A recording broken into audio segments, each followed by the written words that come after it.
早晨咁多位，我係第6組嘅余國輝，我今日就上嚟講見證。我以前咧就係任職安全主任嘅，咁啊退咗休噶啦。退休之後咧喺一間顧問公司嗰度咧就兼職呢個地盤嘅安全巡查工作。咁啊有一日就唔知點解身體可能出咗問題，以至咧嗰日咧就交唔出個報告，交唔出報告就好。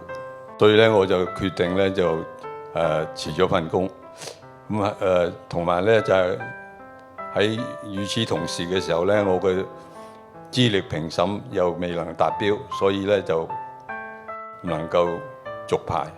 喺呢個雙重打擊之下咧，心情咧非常低落，連續幾個星期我都瞓唔着，感到十分沮喪。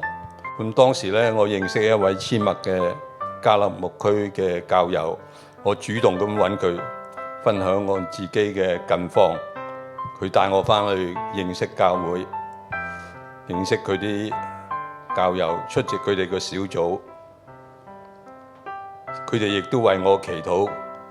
過咗幾個星期之後呢，我認識咗耶穌嘅事蹟同埋救贖，我決志跟從主，加入教會。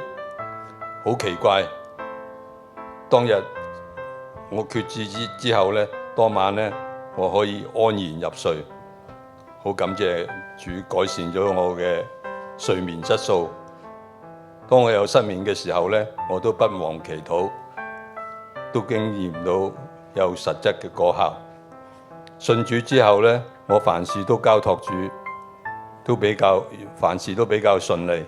除咗出席迦勒牧區嘅聚會之外咧，我仲參加每週嘅主日崇拜，並參加一些課程，例如呢個豐盛人生、豐盛嘅生命啊、經歷神靈會啊等等，藉此可以認識神更多，親近神更多，亦學習咗祈禱，感受聖靈嘅充滿，令我走到神嘅道路上。我已經成功參加咗上星期嘅浸禮，成為一個名正言順嘅基督徒。感謝主！記得訂閱阡陌見證頻道，撳埋個鐘仔，同埋幫手分享、點讚，等更多人認識神。